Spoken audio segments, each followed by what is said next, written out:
2024 season is all but over. Your draft pick and your future relies in the hands of a likely not playing Josh Allen and a season that started that fateful day out in Cincinnati, Ohio, taking down Joe Burrow and hopefully soon to be New England Patriot T. Higgins, who I actually don't think played that day. Looking back on how things started and how things have ended, what you really hoped for was a Dan Campbell-esque culture-building season from your New England Patriots. And instead, I think you got a car that the wheels slowly fell off of, and the driver is now potentially going to be ejected from the driving seat in Gerard Mayo and Elliott Wolf. This will be a two-person driven car. Now, Elliott Wolf, my friend, to really recap what he's done for the team, of course, he brought in Chuks Korafor, our trusty left tackle who left us in week 2, on to bigger and better things, I hope. Antonio Gibson, who's been playing well down the stretch and really is one of the few bright spots from that free agency class. And he drafted our man, Jalen Polk, who is, I think, covering about 90 yards on the season and 12 catches. And to compare that to Ladd McConkey, who was in Gillette Stadium just this week, he actually, in one game, surpassed Jalen Polk's season in terms of production. 2 touchdowns, I think over 100 yards, several catches, to Jalen Polk's somehow also 2 touchdowns, only 87 yards, and 12 catches on the season for our second-round stud from a pretty stacked group in Washington, the likes of Rome Odunze and Jalen McMillan, who's actually playing pretty good. Could have had, well, not Rome, but you could have had Jalen, and you could have had your boy Ladd McConkey. Boy, he would have fit in there in New England, huh? White guy, small, shifty. Anyways, we're now here, week 18, got it written down. Versus the Bills, the fate of our draft pick lying in the hands of none other than, well, the lack of Josh Allen, hopefully, and the hands of a young Mitchell Trubisky, or not so young anymore. Will he be having something to prove? Is he going to be playing well? Is the Buffalo starting caliber players going to be benched? Are we going to see some more Javon Baker? These are all questions we need to ask. But what we need to really do is be rooting for a loss here. I'm not a tanker. I don't sympathize with people who are rooting for losses, but this week, I do. I really do. Travis Hunter could be a New England Patriot, a high-profile, potentially generational talent who can play both sides of the ball. This is what we need, and I know this is what the Crafts will want. Of course, if we do get that number 1 overall pick, it would be really wise, in my opinion, to try to trade down to 2 or 3, still grab maybe not a first next year, but maybe a second this year or a second next year, to allow a QB-hungry team to hop us for probably Cam Ward, maybe Shadur Sanders. The Giants, I'm sure, are salty. I know their fans are about having lost on the first overall sweepstakes with their win this weekend. The same could happen to your New England Patriots, and I'm really fingers crossed that they let Josh run it up to at least 14-0, similar to how Drake May did up there in Orchard Park 2 weeks ago. And with some comfortable losses, I'd call them comforting losses, like the one in Buffalo, the Patriots have some contrast in their season. While the record shows overall an abysmal effort, there have been some really comforting wins. There have been some seriously disappointing losses. There have been some comforting losses as well. Buffalo was one of those. You have the overtime loss week 2 in Seattle. Of course, that was the Jacoby Brissett show, which, I mean, that show was canceled, and Drake May has been casted in the new season, and I think he will be your shining star here in New England for a long time. But now, looking forward, it is about the future, and it is about the future of Gerard Mayo, his coordinators, which I think both might be gone, despite Alex Van Pelt's, you have to give him some credit, right, for developing Drake May, who is said to be a project. I don't actually think this guy right here was as much of a project as the media made him out to be. I think Alex Van Pelt is reaping some of the rewards from Drake May's success, which just comes down to him being a baller. I think Alex Van Pelt might just be out the door.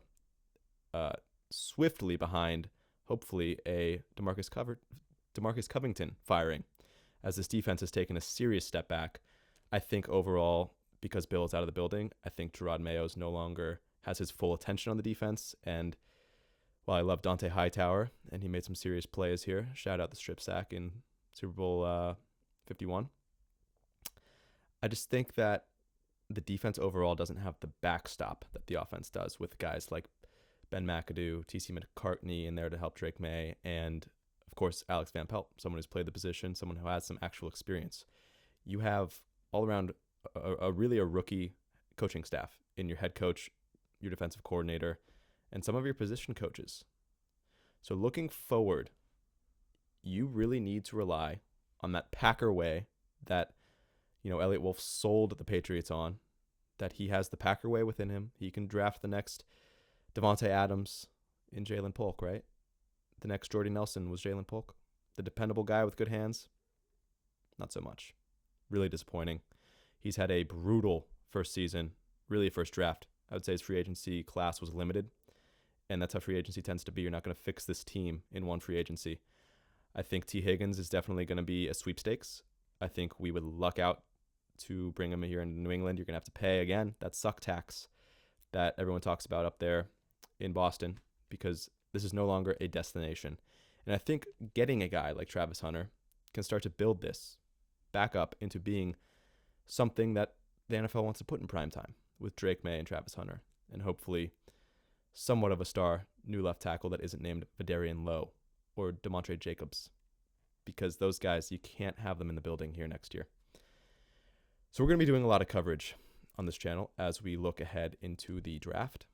We're going to do some mock drafts, of course. We're going to mock that stuff, but we really also want to talk about free agency, because this line needs to be addressed in free agency, potentially via trade come the draft cycle.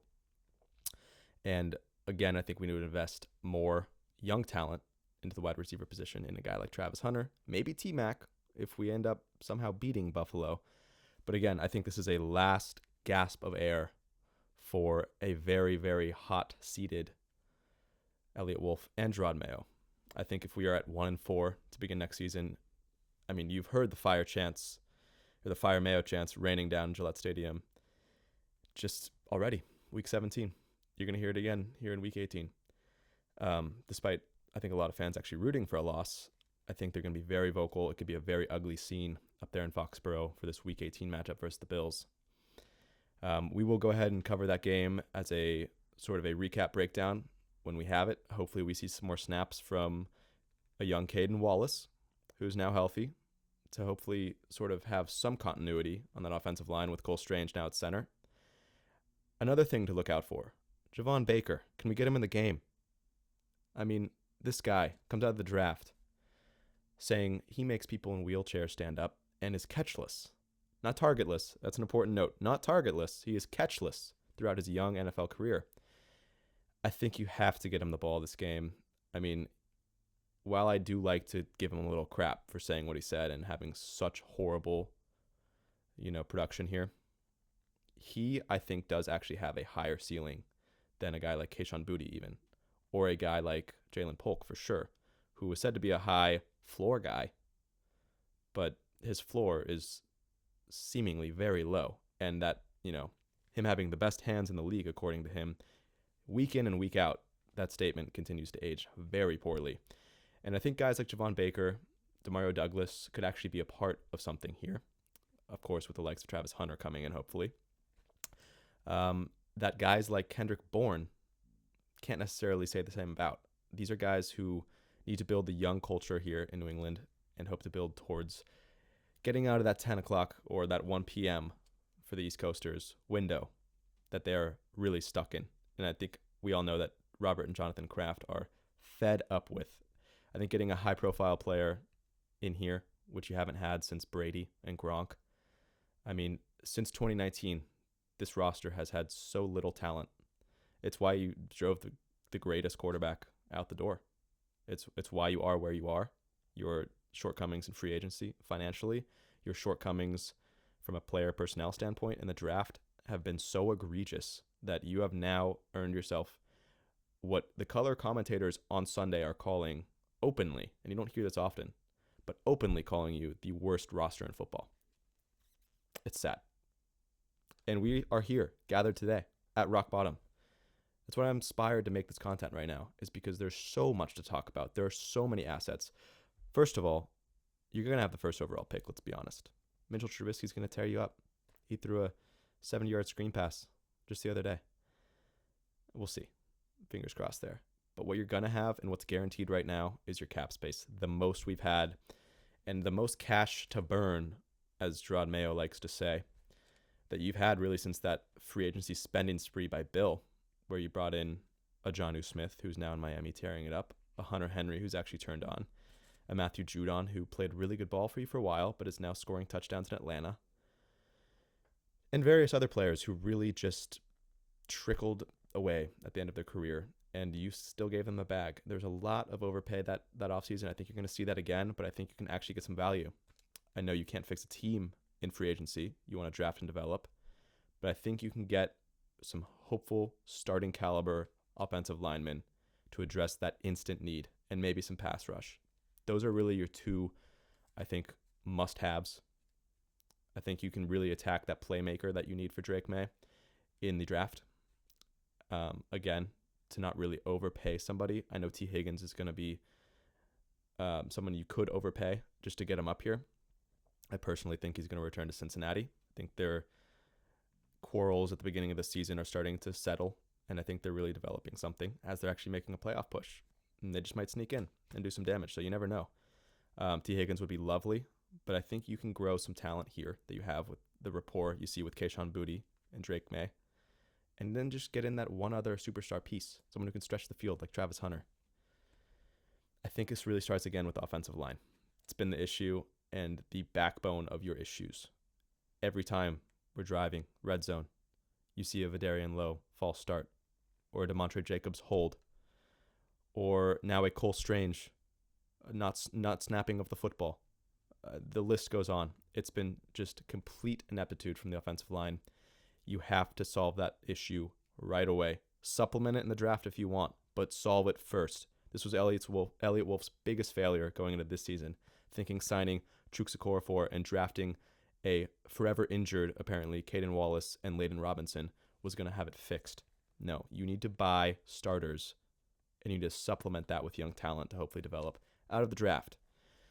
So I'm going to go ahead and wrap that up here. We're going to have some more conversations about this as we sort of get some clarity after this Buffalo game about where we're going to land in the first round. Hopefully it's first overall. If we do, we're going to start mocking. We're going to start going over some free agents and some next steps for the New England Patriots.